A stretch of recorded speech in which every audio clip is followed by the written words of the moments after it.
porque lo que venimos acá no es a que digan qué tipo sabe mucho esta persona, sino que establezcamos la verdad, que es lo que voy a tratar de demostrarle a ustedes a través de la presentación, que es el objetivo de la creación. O sea, lo voy a decir varias veces, esta es la primera vez que lo digo, es de que Dios creó al mundo para que el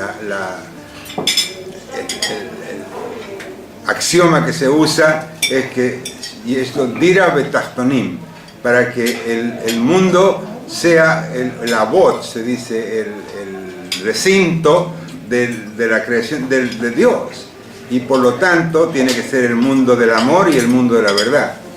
Entonces, esto que estamos haciendo hoy aquí, en la medida en que refleja la verdad, es una contribución al propósito de la creación. Yo les desafío a que me muestren me hablen de otra conferencia, que le digan que están hablando de un tema que contribuye al propósito de la creación. No es porque tengamos la exclusividad, sino que porque no es común. Entonces, lo que estoy diciendo es que cuando hablamos del plan divino y hablar de la evolución desde el punto de vista de la Torá, es hablar del plan divino. Entonces, es el foco de cómo se creó el mundo y para qué se creó el mundo. Entonces, les ruego que cualquier desacuerdo o cualquier duda que tengan, no vacilen en expresarlas. Porque uno de los temas que consideré para la presentación de hoy es, más allá del debate, la unificación de las teorías de la evolución presentadas por la Torá y la ciencia. Una manera ingenua de mirar al mundo es que lo que vemos hoy fue siempre así. Pero eso no es cierto en ninguno de los campos de observación. El lenguaje ha cambiado, la ecología ha cambiado, todo cambia en el mundo. Y la biología no es una excepción. Entonces la segunda pregunta es, ¿cambia con qué patrón? ¿Cambia al azar o cambia con un plan? Y si cambia con un plan, ¿cuál es el plan? Entonces, interesantemente, la ciencia, la teoría más popular y casi universal de la ciencia sobre la evolución, es que dice que hay cambios, eso es indiscutible, pero que los cambios son totalmente al azar.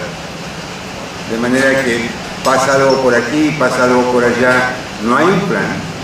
Y si no hay un plan, no hay un planeador, no hay un diseñador. Entonces, aquí de partida están las dos diferencias fundamentales entre la evolución como la presenta la Torá y la evolución como la presenta la ciencia, en que la ciencia postula que es todo al azar y que no hay un creador, y la Torá postula todo lo contrario, que el universo se creó en un momento por el creador, por Dios, y se creó con un plan concreto. Todos los intentos que hay de encontrar especies nuevas, que la ciencia ha invertido muchísimos esfuerzos y muchísimo dinero, son en vano. Si nos preguntaran a un rabino, le diría, no pierde el tiempo, no aparecen especies nuevas. Y esto que podría sonar desde el punto de vista superficial en algo muy radical y contradictorio, porque se habla muchísimo de las especies que aparecieron recientemente. Si ustedes se hacen la pregunta concreta y crítica, denme la prueba científica de que documenta una especie nueva, la respuesta es que no hay. Entonces, el drama es que hay tanta pasión en la pregunta si aparecen especies de nuevo o no, que este tema, que si fuera en cualquier otra materia sería una cosa muy clara, continúa siendo muy debatida y controversial. La respuesta es que ya hubo evolución con las especies que estuvieron desde el momento de la creación hasta el diluvio. ¿Qué fue esa evolución? Fueron pequeños cambios que hubieron que hicieron adaptar a las especies a los ambientes en que se encontraban. Y eso Hashem lo quiso guardar, lo quiso preservar para después.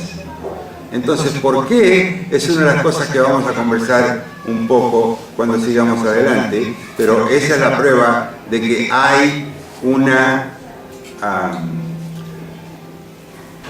juego, una interacción entre el organismo vivo, la especie y el ambiente.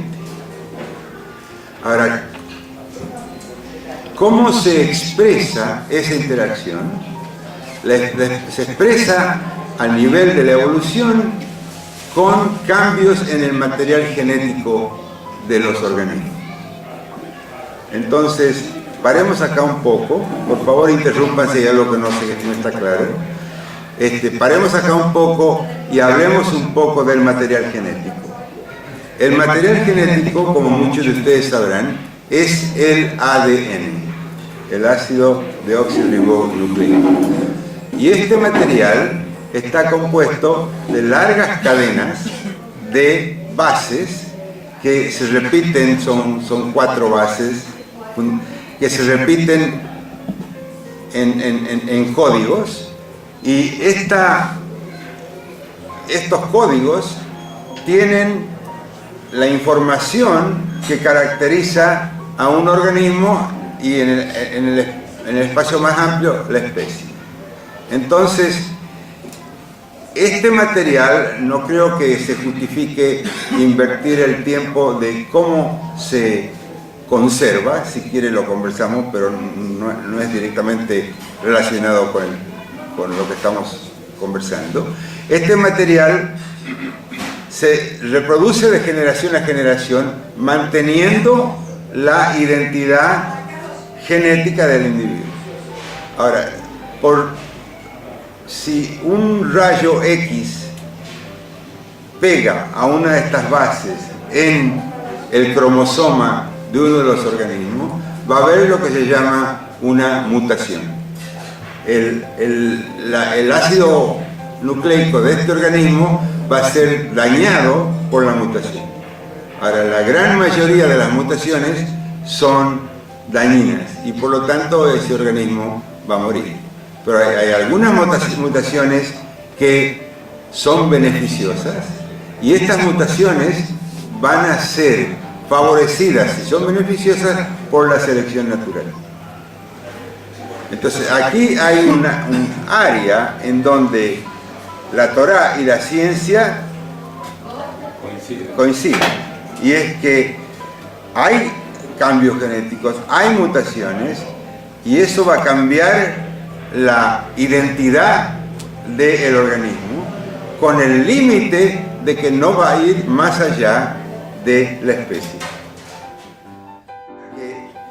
La Torá dice que Hashem creó los primates y creó el ser humano en forma independiente y concurrente.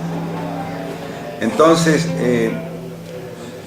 ¿cómo puede ser, si es que la verdad es tan diametralmente opuesta, de que no haya, si la ciencia se basa en datos experimentales, cómo puede ser de que estas dos posiciones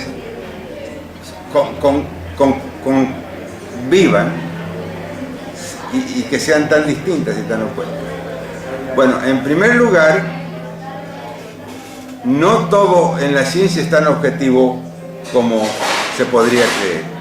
Hay una tremenda cantidad de subjetividad en la ciencia que cuando tomen por ustedes un campo, el del cambio de clima, que en estos momentos están de moda, tiene una fuerte componente política, de que hay el calentamiento de la Tierra, y hay muchos datos que no corresponden con la realidad, y en realidad después la ciencia misma tiene que dar marcha atrás. Entonces hay una gran subjetividad en la cosa, y en la teoría de la evolución eso alcanza extremos, porque hay cosas religiosas, porque hay cosas ideológicas, entonces no es sostenible. Ahora, de datos científicos que hablan en realidad en contra de que las especies aparecieron por selección natural. La primera es un experimento con bacterias que se hizo en una universidad americana por 11 años, culminando en 1988, en donde tomaron bacterias, la bacteria muy común es la Escherichia coli, que es una de las bacterias que normalmente habitan en el intestino humano. Entonces hicieron el experimento de que empezaron con bacterias que cultivaron en un medio homogéneo, y estas bacterias se reproducen muy rápidamente. Cada 3 días saturaban el medio de cultivo del tubo y sacaban una muestra de lo que, y las volvían a poner, esas poquitas bacterias, en un tubo fresco, y las dejaban que se reproduzcan de nuevo por 3 días. En 3 días pueden haber 500 generaciones de bacterias que aparecieron, porque son horas las que tarda de Escherichia coli en reproducirse, y así sucesivamente hasta que a los 11 años pararon el experimento. Este experimento, en términos de la duración de los 11 años, es equivalente, si corregimos por la longevidad de la bacteria y la longevidad del ser humano, es equivalente a 500.000 años. Y 500.000 años son los 11 años de la bacteria. 500.000 años es lo que, según la ciencia, tardó el hombre en surgir de los primates. Ese es el dato que aparece. Entonces, los científicos terminaron el experimento y tenían en el congelador las muestras de con qué empezaron. Y se fueron y compararon lo que pasó a los 11 años. Y vieron de que en realidad 2 de las variables era que los medios de cultivo de las bacterias no eran los mismos. Uno tenía más de una sustancia que de la otra, no tiene importancia los detalles. Y vieron que hubo muchos cambios bioquímicos productos de mutaciones que acompañaron a esta selección tan larga. Pero resulta de que no hubo ninguna especiación. Después de lo que era equivalente a 500.000 años de evolución humana, ustedes podrían esperar que si aparecen nuevas especies, en estas condiciones hubieran surgido nuevas especies, y fue totalmente negativo. Por supuesto que los investigadores, que con mucha paciencia hicieron experimentos, se vieron muy desilusionados, pero ni por un momento concluyeron de que eso probaba de que la teoría de la evolución no era correcta, porque en realidad no la prueba. Como decimos en el gremio de los científicos, evidencia negativa no es evidencia, porque si usted prueba algo que no es, no sabe lo que es. Entonces, pero uno hubiera esperado que, imagínense los titulares de los diarios si hubiera aparecido una especie nueva en este experimento, y no lo hubo.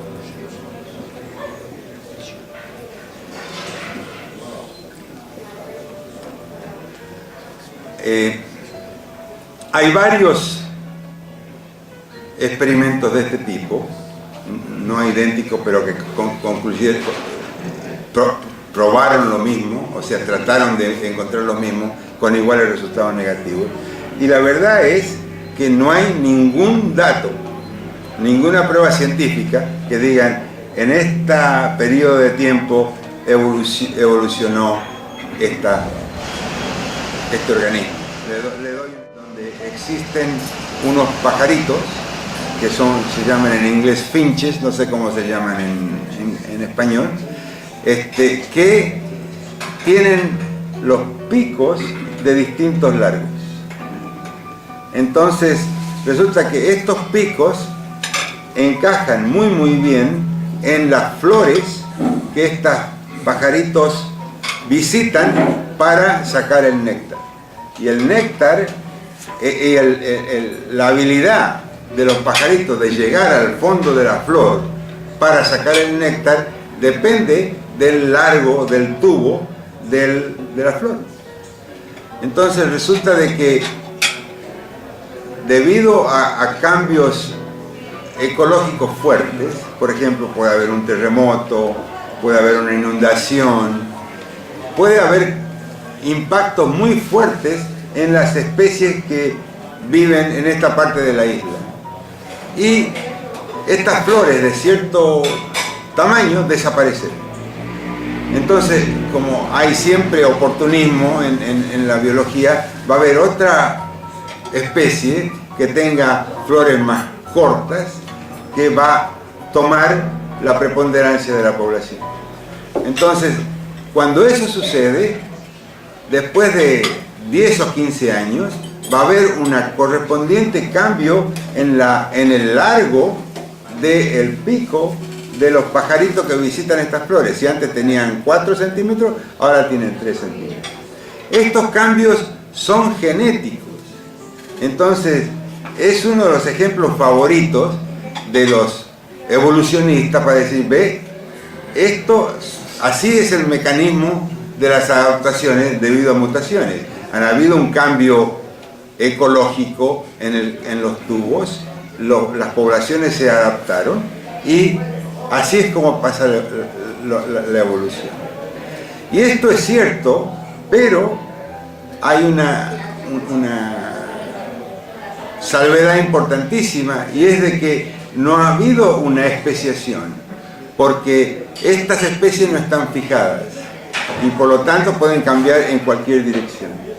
Y por lo tanto es una apariencia de generación de especies. Pero son cambios reales que se reconocen bajo el título global de microevolución.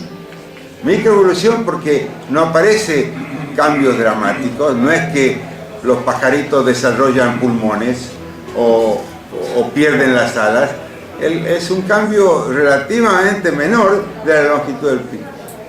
Entonces, los ejemplos de microevolución en el mundo de la biología son numerosísimos, hay muchos ejemplos, todos muy bien documentados. Ahora, macroevolución son los cambios genéticos ya fundamentales, mucho mayores. Ya les di un ejemplo, que aparezca peces que de agallas puedan tener pulmones o cosas así muy fundamentales. Los cambios de macroevolución que serían esenciales para justificar la aparición de una especie por la evolución desde otra especie son los que no se encontraron. Vamos al tiempo. Los científicos dicen que no han sido capaces de encontrar casos documentables de aparición de nuevas especies porque los tiempos humanos son muy cortos. ¿Cuánto hace que estamos haciendo historia de la evolución? 150 años, una cosa así. Y estos cambios llevan, dicen ellos, cientos de millones de años. Entonces, con ese argumento yo no le puedo decir que no es cierto, porque el experimento contrario no se puede hacer. Entonces, de ahí es que, aparte de la pregunta de la edad del universo, el argumento para la existencia o no existencia de la microevolución y de la macroevolución es muy importante. Entonces, lo que les voy a contar ahora es un argumento de la Torá, de cómo se mide los tiempos más allá de los miles de años. ¿Okay? Y es, para que entendamos los elementos de esta descripción, tienen que pensar en una característica del universo que se llaman los mundos, Olamot. Y en realidad hablamos de 4 diferentes mundos. Es el Olam Asiya, el mundo de la acción, el Olam Hayetzira, el mundo de la formación, el Olam Abria, el mundo de la creación, y el Olam Atzilut, o el mundo de la emanación. Estos son los 4 tiempos que reconoce la Kabbalah. Ahora, para orientarlos un poco, el Olam Asiya, el mundo de la acción, es el mundo en que vivimos todos. Las cosas pasan en el Olam Asiya. En estos momentos nos estamos hablando en el Olam Asiya.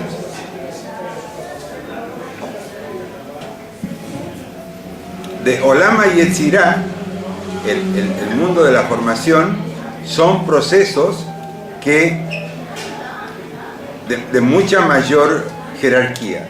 Si se lo volvemos a las especies, que ya trabajamos un poquito con ellas, el Olam Asiya sería el mundo de los individuos.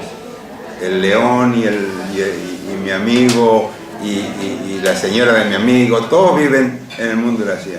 En el Olam Hayetzirah estamos hablando de las especies y de los géneros, ya trascendemos los individuos.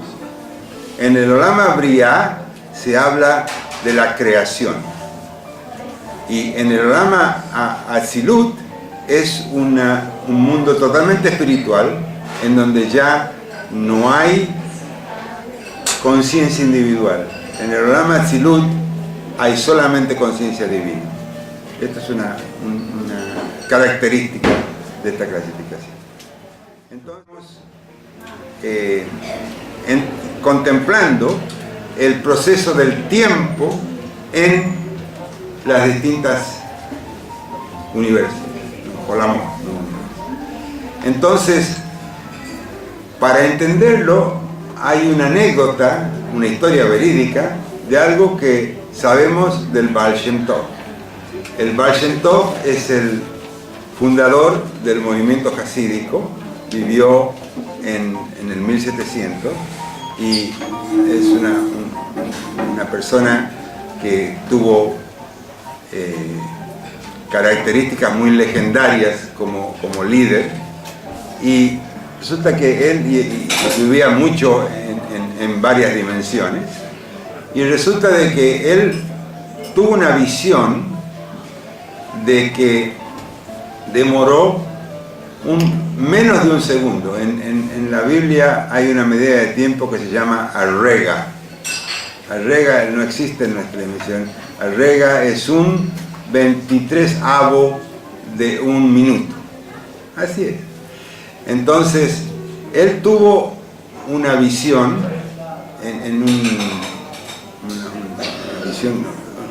una experiencia trascendental que demoró Arrega. ¿Okay? Ahora, lo que pasó en su visión fueron 15 años. Él vio, usted sabe que en una visión a que se demora muy poquito no puede ver mucho, él vio algo que le pasó a su cuñado que transcurrió en un periodo de 15 años. Y eso está documentado porque él escribió una carta al cuñado que decía: tuve una visión y pasó esto y esto y esto. Entonces después uno de los rabinos del Chabad, que se llama el Tzemach Tzedek, lo analizó a esto y dijo: bueno, esto pasó en un rega, y en un rega en realidad se dice, él habló de parpadeo, no de un 23avo de minuto, pero y después esto demoró 15 años. La cosa es de que si ustedes calculan qué relación hay entre un 23avo de minuto y 15 años son 1 al 10 a la 10. 10 a la 10. Hay un concepto en la Kabbalah que es un concepto muy revolucionario, lo presentó al mundo el legendario Rabbi Yitzhak Luria, el Arizal. Y estamos viviendo un momento muy especial porque dentro de 2 días va a ser el Yurtzeit, el aniversario, el 5 del mes de Av es el aniversario del Arizal. Reveló toda su Torá, toda su contribución a la sabiduría judía en 3 años. Y a los 3 años dejó el mundo. Y lo que hizo fue presentar una versión mucho más avanzada de la Kabbalah. Ahora, a lo mejor lo que tengo que explicar un poquitito es qué es la Kabbalah, porque se escucha mucho y especialmente en los últimos años han habido muchas versiones no muy sabias de la Kabbalah. Entonces, la Kabbalah se define como de Plimiut a Torah, la luz interior de la Torah. Y eso hay que definirlo de nuevo, porque ¿qué es eso de la Plimiut a Torah? La Plimiut a Torah, cuando uno va a la sinagoga y escucha la parashá de la semana, entonces uno escucha lo que se llama el pshat, la verdad revelada. Entonces, la verdad revelada es la verdad que cuenta los relatos de la Torá de una manera directa y obvia. Y esa es la verdad revelada.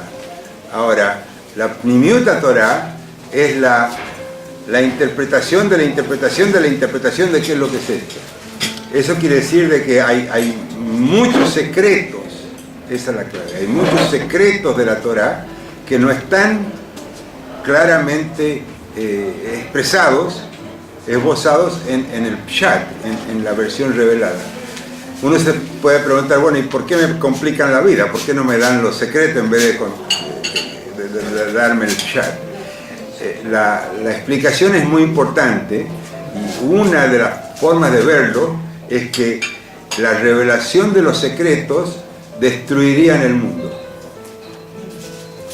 Imagínense ustedes una luz muy fuerte y todos queremos ver la luz y ilumina los rincones más lejanos y más oscuros, pero sigan aumentando el voltaje. En algún momento esa luz va a quemar todo. Entonces esa es la situación con las verdades que revela el Arizal. Dios crea el mundo y el mundo empieza en la forma que lo describe la Torá, que cuando lo ven al nivel del Pshat y al nivel de lo oculto es muy complejo y muy lindo, y eso está en el proceso que va avanzando de acuerdo a los acontecimientos que pasan en el mundo y de acuerdo al plan de la creación.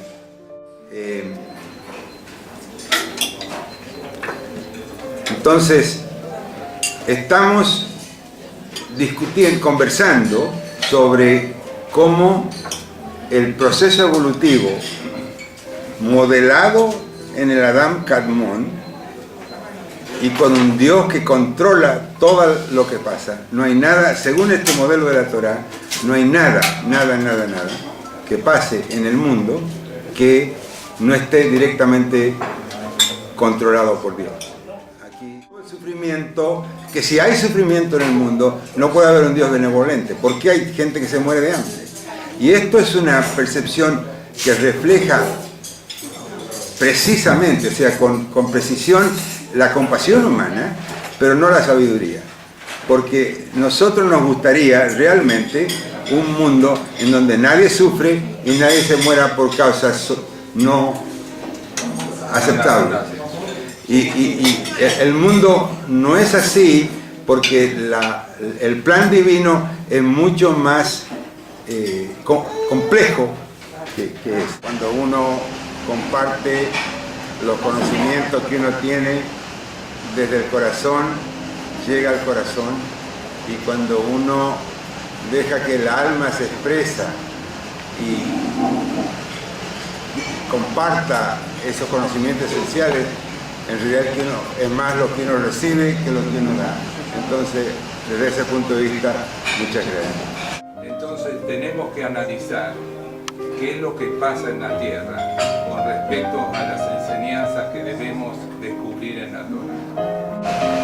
Sí, a partir del conocimiento del Talmud, hay cosas de la ciencia que se podrían descubrir. ¿Por qué no está diciendo la Torá? ¿O hay una cosa que podrías atrever a decir o no hay? Algo malo como un castigo. Yo una de las raíces de mi oído sería equilibrio. El flujo genético de los organismos unicelulares y del hombre se hacen relativamente parecidos. Científico. Según el punto de vista científico, desde el punto de vista. La Torá menciona algo sobre el facto que hoy día las raíces están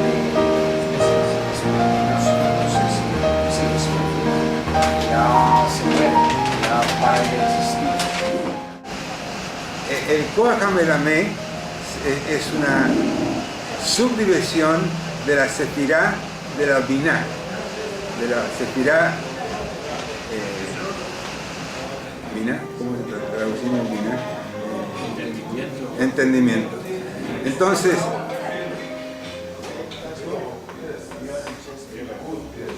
esta misma capacidad del Koach HaMelameh la podemos usar para el arte, para el diseño experimental, para muchas cosas creativas que necesitan imaginación. Es la imaginación aplicada para bien. Entonces, esta es la imaginación que desarrollamos para unificar la Torá y la ciencia cuando queremos usar nuestra conexión con Dios para hacer ciencia, ya sea para entenderla, ya sea para conversarla o para los que les toca para usarla experimentalmente. Entonces, la existencia de la ciencia como manifestación humana tiene una capacidad enorme de realzar nuestra expresión de la fe y de la religión en nuestra relación con Dios. Entonces, cuando esto se va dando, nos lleva a una manifestación de la capacidad humana de hacer, de ser y de expresar lo que queremos en la manifestación de los poderes que tenemos para crear realidades positivas. Entonces, esta realidad es la que nos permite ser en el contexto de nuestra relación con Dios y con el resto de los seres humanos, que tiene una trascendencia muy grande. Entonces, voy a dejarlos aquí en el sentido de que aceptemos el desafío de construir el mundo más refinado que tengamos para que sea lo mejor posible y para que se den las condiciones para que el potencial humano llegue a la cúspide que representa la culminación del proceso de la creación y la redención que todos queremos tener. Gracias.